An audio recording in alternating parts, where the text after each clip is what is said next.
order fulfillment analytics. So the order fulfillment is really the entire chain once an order is placed until it's really delivered to your customer. That means you really have to think about the full chain.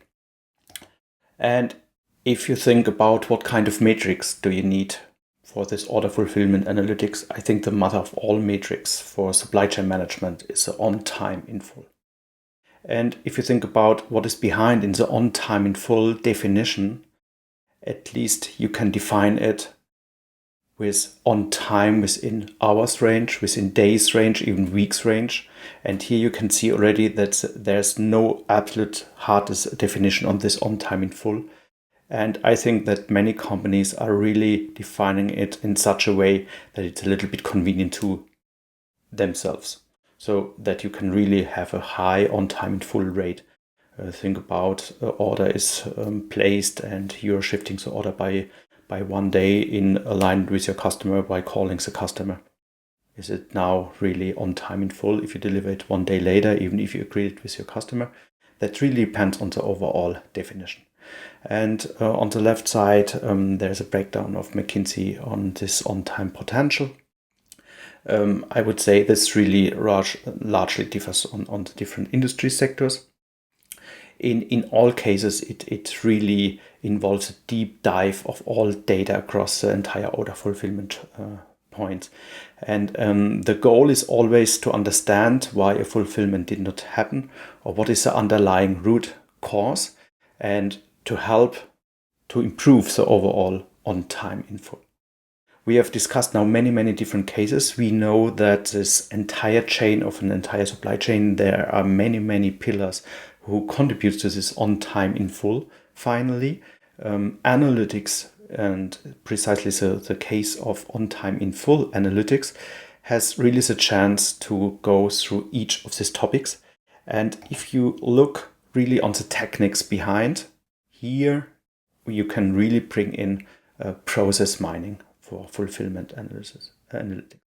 So what is process mining? So process mining is a technique which binds itself towards your systems, and typically it's really on time instances, and you can trace each order, each process on time instances, what happens there, how long was it in this stage. You can find the detours in your entire process. Are you really conform with your processes? You can do this kind of analytics really in depth. And the idea behind is that you can really find failures, that you can really find bottlenecks. So places where maybe this order fulfillment really slows down. Where was the root cause? So you can go to deviation.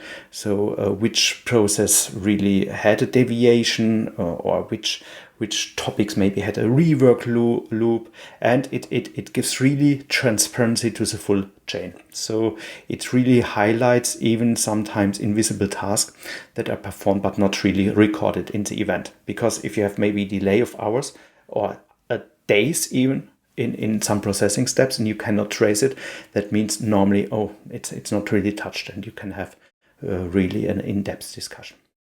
The process mining is only one way how really to trace it. We had before the digital twin, we had the control tower. All these different techniques are intersecting somehow. You should place your bet on some of these techniques.